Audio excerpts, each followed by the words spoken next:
Testing, 1, 2, am I working? Okay, so let me jump into that. So we're going to have an introduction this week into the Gospel of Luke, and then we'll pick up that sermon on eschatology sometime in here. But so here we're going to start our series on the Gospel of Luke.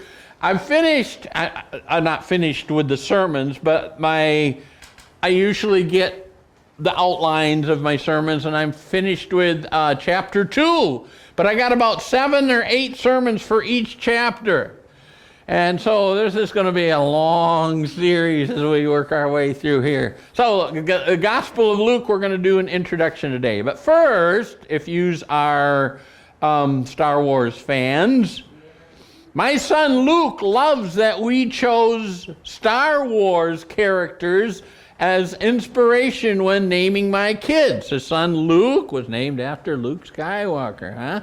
But his sister Chewbacca was less amused. Going through life with that name, huh? I like that one. Okay, let's jump into the message today. Luke chapter 1, verses 1 through 4. Here's our text. Let me read this. Many have undertaken to draw up an account of the things that have been fulfilled among us, just as they were handed down to us by those who from the first were eyewitnesses and servants of the word. With this in mind, since I myself have carefully investigated everything from the beginning, I too decided to write an orderly account for you, most excellent Theophilus, so that you may know the certainty of the things that you have been taught. Okay, interesting introduction to the book. Here's my outline that we're going to work our way through this morning. Number 1, others' attempts at the gospel story. Verse 1. Point number 2 we're going to look at. Eyewitnesses passed the gospel down. Point number 3. Luke's investigated and orderly account. Luke's investigated and, I think that's supposed to be and orderly account. He carefully investigated and he wrote down an orderly account. Point number 4, Luke's recipient that he is writing this to, and then Luke's purpose. Why did he write to this Theophilus guy? All right, so let's get in here. 5 points that we're going to work our way through this morning. Introduction. Who was Luke? Well, I got a few slides talking about an introduction here. Early Christian writings accept Luke as the author of 2 books, the book of Luke and the book of Acts. They go together. They are Luke volume 1 and Luke volume 2. We can say that. He was the only. His name is not mentioned in either of the books. Okay, but it is generally accepted by all of the early church fathers that Luke wrote both of them. He was the only Gentile author of the New Testament. I think that's kind of interesting. Luke was a physician. We're going to talk about that. Traveled with Paul. A Gentile, got saved probably under Paul's ministry, traveled with him, and he was a learned guy. He is the only Gentile who wrote a New Testament book. According to Colossians, he's mentioned in Colossians, Luke was not of the circumcision. So he was not a Jew, he was not Jewish, he was a Gentile. He was a physician. Perhaps as a physician, he took great interest in the birth of 2 very important babies. Near the beginning of the book, I've already been working on those messages. We have the birth of John the Baptist, and then, of course, Luke chapter 2, the well-known Christmas story, we have the birth of the Lord Jesus Christ. So perhaps those become very prominent with Luke as a doctor. He was an educated man and wrote in high Greek style. It was interesting. Back when I was in seminary, I know years ago now, but when I took my classes in Greek, the Greek language, we started with the Gospel of John, and John's Greek is very simple, very easy. And then we switched over to the Gospel of Luke, and whoa, was that difficult. You could tell that Luke was a much more educated man, and even his Greek grammar, he would have clause built upon clause, and run on and run on. And his Greek was much more difficult for us young seminarians to translate. It's because he was an educated man. He was not one of the 12 disciples. He was not there at the beginning. And he tells us that. It was passed down from those eyewitnesses, and he carefully investigated these things. He was not there from the beginning. He knew Paul, maybe as a loyal friend. In fact, Paul has a verse in 2 Timothy shortly before Paul dies. He says, Demas has forsaken me, having loved this present world. Only Luke is with me, he said. So it seems that Luke was probably the very loyal friend of Paul's. He traveled with Paul and was present at some events that took place in Acts. It's kind of interesting. It says he's mentioned 3 times in the letters of Paul. Colossians chapter 4 he is mentioned. 2 Timothy, that's the one I was just referring to, chapter 4. And then Philemon, he mentions Luke. So Luke, though he wrote the book of Acts, so he traveled with Paul on some of those journeys, he does not mention his own name in the book of Acts. Okay, point number 1. So that was kind of introduction. So point number 1, others' attempts at the gospel story. I say that, here's the verse.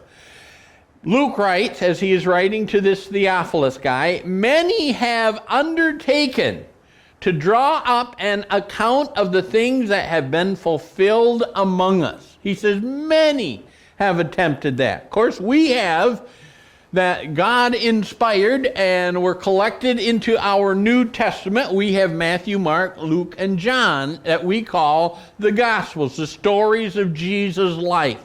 There were probably, from what Luke says here, there were probably other ones that maybe were very accurate, that wrote all about Jesus' lives, but the Lord did not choose to include those in the New Testament.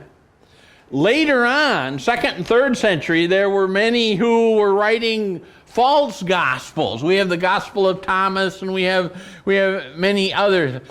An interesting story in the Gospel of Thomas, which they figure was a 3rd century. They call it a pseudepigrapha. Isn't that an interesting name? Pseudo means false writing. Okay, but they got a story about Jesus. He took a lump of clay as a boy.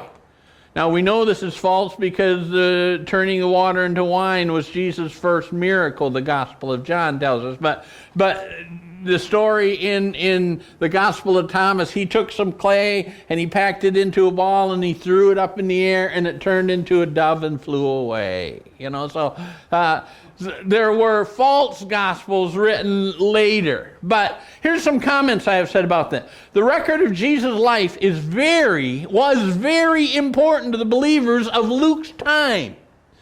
Now get the timeline. Jesus was born, I know, it wasn't BC, AD 0. There is no year 0. But we know historically that Herod the Great, the one who killed the babies in Bethlehem, died in about 3 BC. So we know Jesus was born probably 3 or 4 BC, and the people who set up our calendar, with BC and AD were just a couple of years off. But Jesus lived had a ministry of 3.5 years, so he lived till he was about 33 AD, or till he was about 33 years old, probably around 30 AD. Luke is writing around 60, 61, 62 AD, so 30 years have gone by. Now I look back, I think, can I remember what was going on in great detail 30 years ago? Laurel brings up something. You remember when such and such and such? Huh? I don't remember that, or maybe I got some vague memory back. So it was important to get these things written down to remember, they didn't know the New Testament was going to be written. They didn't know that, these things. It was important for the believers to get a record of Jesus' life. So many had attempted to organize the parables of Jesus, the teachings, the events of Jesus' life, and the miracles, and put them all together in some kind of a orderly fashion, using the word that Luke used. There were gospels being written so that the story of Jesus' life would not be lost. It was important for a record of these things to be collected and to be accurate. Don't stick in a whole bunch of these fairy tale stories that people made up in the 2nd and 3rd century AD about Jesus. So Luke mentions that his gospel here was not the only one. Others were doing the same thing as he. All right. Point number 2, eyewitnesses passed the gospel down. He says those who were writing, now 30 years later, writing gospels, got their information from eyewitnesses. Verse 2 says this, just as those others who were writing gospels, were handed down to us by those who from the first were eyewitnesses and servants of the word. Important word is they were, from the beginning, they were eyewitnesses. They were there when Jesus walked on the earth. They were there when Jesus did his miracles. They were eyewitnesses. The importance of an eyewitness is, Luke mentions these people who were writing other gospels were getting their information from those who were eyewitnesses, who had been with Jesus from the beginning. Started with his ministry, called maybe as the apostles or the disciples, the 12 disciples, or were right there with Jesus and went with him on his trips and knew all the events that took place in Jesus' life. Eyewitnesses are important. They saw and experienced events themselves. I say this, in a court of law, the eyewitness carries much weight. So did you get a good look at that guy who robbed the jewelry store? Yes, I did.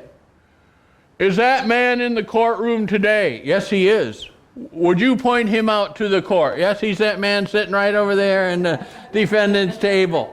Eyewitnesses carry a lot of weight in the court of law. It says the eyewitness of Jesus' life were passing down the things that they had seen with their own eyes to these gospel writers. Okay, this is taken from this site, verywellmind.com. While its role is complex, eyewitness testimony is a crucial part of the criminal justice system. When a legal team presents an eyewitness who can confidently identify the suspect and confirm that they saw them commit a crime, jurors are compelled to believe them. Often, the courts are left to rely solely on an eyewitness because there's no other physical evidence available.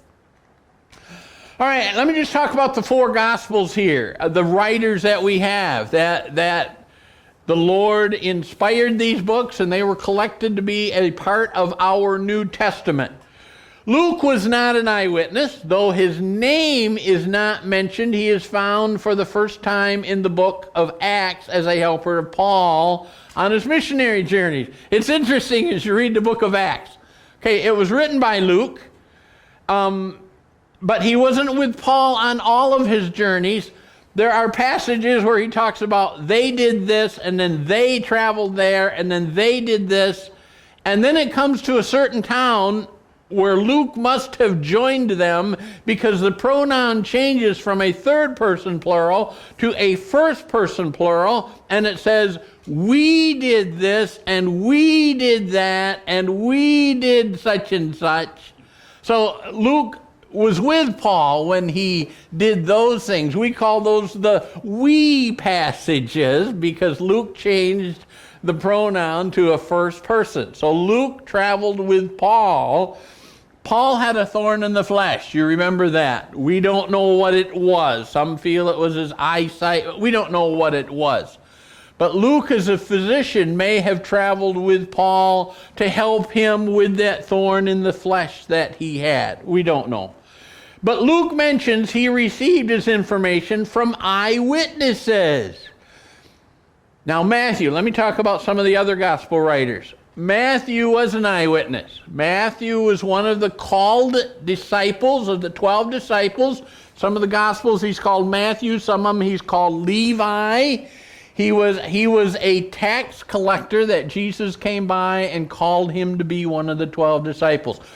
So Matthew was an eyewitness of the events of Jesus' life.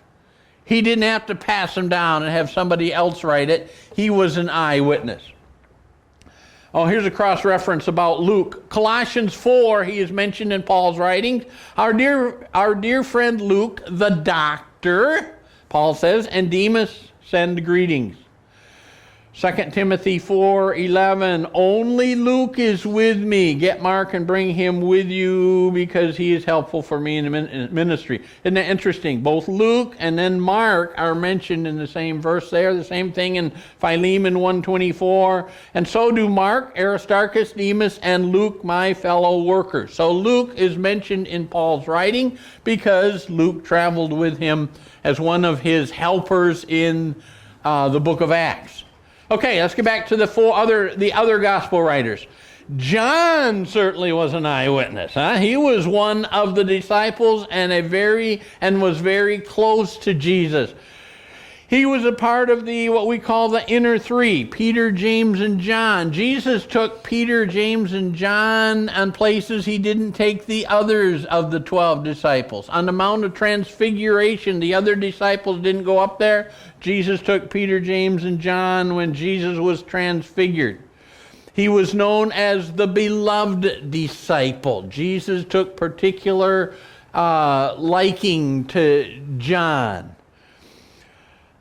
So John was an eyewitness. Matthew was an eyewitness. John was an eyewitness. Now Mark. Mark seems to be a young man in Jesus' life, so he saw some of the events that he writes about. There's a story near the end of Mark about this young man who, I don't remember how it happened, but his cloak was ripped off and he ran away naked. It does not give us his name. Many Bible scholars, though, believe that was young John Mark as a young man. But most Bible scholars believe that the Gospel of Mark, Paul mentions that Mark joined Peter. In the book of 2 Peter, when I preached through that a number of months back now, he mentions that Mark joined him. Most Bible scholars believe that the Gospel of Mark was given to John Mark, by Peter, another one of the disciples, an eyewitness. So Mark's account seems to be Peter's account. Here, this was taken from Cold Case Christianity. In spite of the fact Mark isn't mentioned as an eyewitness in any of the gospel accounts, there are many good reasons to accept his gospel as an accurate record of life, ministry, death, and resurrection of Jesus. The repeated testimony of the early church fathers describes Mark's gospel as an accurate record of Peter's teaching, captured faithfully by Mark acting as Peter's scribe. Okay, that's what most Bible scholars believe, because the early church fathers. I have a list of them here. These early church fathers were 2nd and 3rd century church fathers who were writing. So they were very close. They were only a number of years away from when this took place. So they all acclaim that Mark's gospel is accurate and has come from Peter. Okay, so there, we got Matthew, we got John, who were eyewitnesses, we got Mark, who got it from an eyewitness. Now Luke. Luke investigated an orderly account. Luke's my grammar here. Luke's investigated, orderly account. I guess that is okay. Verse 3, he says, with this in mind, that there are others, many others who are writing these Gospels, with this in mind, since I myself have carefully investigated everything, he says there, from the beginning, I too decided to write an orderly account to you. So a couple of important words there. He carefully investigated this. He didn't rely, I think what that means is he didn't rely just on one eyewitness. He tried to talk to as many of the disciples and eyewitnesses as he could. He carefully investigated everything, each story of Jesus, to make sure that what he was writing down was very accurate. And then he makes an orderly account for his recipient. Some comments I say here. Investigated everything. The word Luke used here literally means having exactly traced everything from the first, or having by diligent and careful investigation followed up everything to the source. This is the way they define that word. To obtain an accurate account of the matter. He carefully investigated. Though Luke was not an eyewitness himself, came some years later, got saved under Paul's ministry, traveled with Paul, he carefully researched. Maybe that's a good word for us to consider. He carefully researched everything he has written in his book. Luke's recipient, part of verse 3, which I have written to you, O most excellent Theophilus. Okay, that I know I plucked those three words out of there. But who was this Theophilus guy? Well, the name Theophilus appears only twice in the Bible. Well, it appears at the beginning of the Gospel of Luke, as Luke says, I am writing to you, Theophilus, and it appears at the beginning of the book of Acts, a follow-up to the Gospel of Luke that Luke wrote to Theophilus. Both books were written to this guy by the name of Theophilus. Luke wrote these two books around, most Bible scholars figure around 61 to 63 AD, during the time that the Apostle Paul was prisoner in Rome. Luke was with him. They figure that is when Luke wrote this gospel. Most Bible scholars believe that Mark was the first gospel, although if he got it from Peter and joined Peter in Rome, that could have been very close to the same time as what Luke wrote his gospel. So you have Mark writing, you have Luke writing here during this time. The word Theophilus in the Greek name means friend of God or loved of God. You have heard of the various sermons on the various Greek words for love. You got agape love, but you got phileo love, okay? A friendship type of love. In fact, in the New Testament, when you see somebody writing to their dear friend, that word friend is philos, okay? So his name meant a friend of God. Now, some Bible scholars have said there really isn't a person by the name of Theophilus as an individual. Luke was just writing to all people who love God. But I don't think so. It seems to be a specific name. Luke addressed Theophilus. Oh, yeah, okay. Here's another point.